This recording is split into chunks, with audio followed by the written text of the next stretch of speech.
So I'm here with Allison Howard and Nicole Martin from Erie2 BOCES. Hi, ladies. Good morning. And they're here to share with us some resources that they've developed around math and ELA. So I think we're going to start with introductions first. If you two could tell a little bit about yourselves and your roles, and then we'll jump into math. My name is Allison. Mike, I'm the math. My previous life, I was a math teacher. I'm at Eden for 10 years. I'm certified. And then coming over to BOCES, I did the data role for 2 years, and then in the math coaching specialist position for. Hi, I'm Nicole Martin. I was a classroom teacher for 13 years, an instructional coach for 2 years, and a behavior specialist for 1 year before I switched over to Erie2 BOCES. I'm currently the literacy specialist here, and I am certified nursery school through 6th grade. I have a literacy degree, birth through 7th grade, and then I also just completed my administrative certification, and we'll have my SBL and my SDL at the end of this year. Sounds great. All right, and you're up. And the audio was a little hard to hear, so I don't know if you need to be more in front of it or just to make sure we hear you. Okay, I will use my coaching voice, my softball voice. So with the digital math framework, what we did, we were looking around for resources, and as a BOCES just realized that we couldn't find something that fit specifically what we needed, and that we needed to create something. So what I did is I looked at the next gen learning standards and also the coherence map, and kind of cross-checked it and referenced it with the Common Core standards, the pacing guide, created our own for Erie2. So on the screen, you'll see I broke it down by quarters and then also by months. So each of the domains are listed and color-coded as well. And each of the topics are an overarching idea of what the standards are. So for example, if you're in pre-K, we are looking at Unit 1, which will last from September until mid-November. We're looking at the counting and cardinality domain. In it, we have the 3 subtopics that our teachers are, expected to go through and adapt to fit our students. If you click on each of the links, it will bring you up to a shared drive we created. So we got all of our teachers together from all our sites and started a virtual math department. So the hope is that if they're creating resources and found things that are useful, that we can share them BOCES wide. Our BOCES is pretty large. We go all the way from Asheville, which is Chautauqua Lake, all the way up to Baker Road in Orchard Park. And I'm sorry, it's taking a second to load.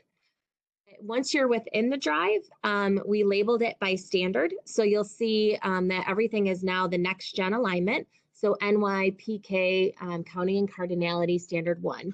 It gives you a little overview of what that is. And we have yet to populate it because it is quite a daunting task.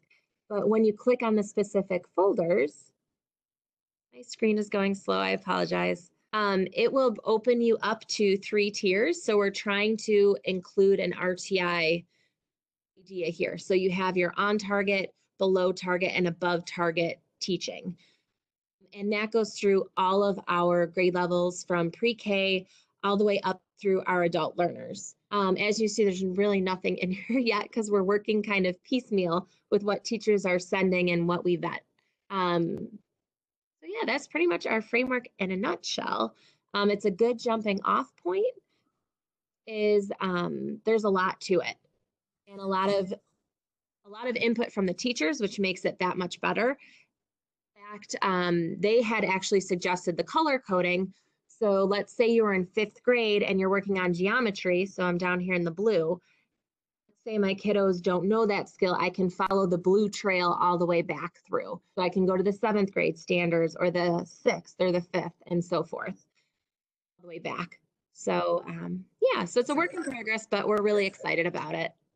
What a great idea, because that definitely, that'll help with the vertical alignment for sure. And I think that's one of the things that people are struggling with with a lot of this work is making sure that there's alignment among grade levels. Definitely. What are you able to share with folks that we could put with this video? We can share the template for it. Sadly, all the drives, that's something they'll have to add to it because ours just opens up to our internal drive. But at least you can have the pacing and what it could look like. That's great. And feel free with the pacing. This is just what we thought made sense. So you can rearrange the domains if needed. Perfect. And then add to your own resource. This is a ton of work, and it's just, I think it's a great way to see how it all fits together. And like I said, to trace that vertical alignment, and a great way to gather resources. So thank you so much. That's awesome. Thank you. Nicole, what's up? Hi. Hold on, let's just get the literacy framework up here. So the literacy framework was in progress already when I started my job on ISD, and I have been responsible for adding to it, deleting things as they come about. So as you go through the literacy framework, you will see that we started off with the pillars of effective reading instruction. Let me get back up. Sorry, my mouse is a little bit crazy. So you'll see the big five, as we call them, or the 5 pillars of reading instruction. These are the 5 domains that are crucial for good reading instruction. So we have phonemic awareness, phonics, fluency, vocabulary, and comprehension. Descriptions underneath that as well, in case people have questions. And then you'll see that we go right into the grade spans. So we have broken up the literacy framework, kindergarten through 2nd grade, through 5th grade, 6th grade through 8th grade, 9th grade through 12th grade. We have a CTE component, which only includes vocabulary and comprehension strategies. And then we also have our adult ed component as well, which only includes vocabulary and comprehension. So as you go through this, we have it broken down by tier 1, tier 2, and tier 3. And we've explained that tier 1 is universal. All students get access to all of these programs, and that's in the reddish orange color. Tier 2 is in the middle, and that's for small group instruction. And then tier 3 is your intensive small group, maybe one-on-one. So we broke it down by the domains of the 5 pillars of literacy. So as you go through, you'll see that phonemic awareness, everything that we have access to is listed underneath that. Those are working links. So when you click on one of those, it will take you to the website, and some of them are free. Some of them you have to have memberships to, but our teachers, for the most part, know that they can click on that and they can get to an active link and get resources provided for them. And as I said, it is broken down by grade span. So you'll see that we go through the 5 pillars at each grade span, and then we jump into the next one after comprehension. We were looking at 3rd through 5th grade, and we clicked on Read 180. My computer's not liking me very much. We have access to Read 180, so our teachers all can log in, and they can pull up their individual student accounts or their teacher accounts as well. Very cool. So so you've tried to gather the resources that your folks have access to, and then you're able to share that framework with folks so that they can kind of add to it for their own use. The framework and the resource links are all shareable. The only that you may not be able to access a program if you don't have a membership, but a lot of them do have free for a week or 2 or even a month. You can contact a rep and you can get a trial pilot program free access. But everything that we have listed here are things that our teachers have access to. If you see it in the yellow, it's only a queuing system for me because that's something that has been added new since I started here that I am the manager of, or that Allie has access to, or our data specialist has access to. So if you see it in the yellow, that's just a queuing for me. So any feedback from teachers on this?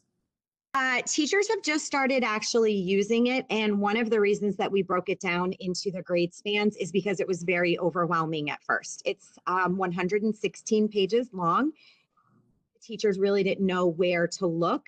So, especially if you have a special ed classroom with multiple age ranges, you need to know where can I go quickly to get this information. So that's why it's broken down into grade spans, so that if you are working on kindergarten strategies, you can go right to the kindergarten through second grade span, and you can see some websites or some strategies that work best for that child. That's spectacular. So thank you so much, both of you, for sharing these resources. And we'll have this explanation up alongside the links that you send me. And we'll make sure we get this out to people to use. And then is it okay if folks have questions, if they contact you and maybe by... Sure, definitely. Sounds great. Thank you.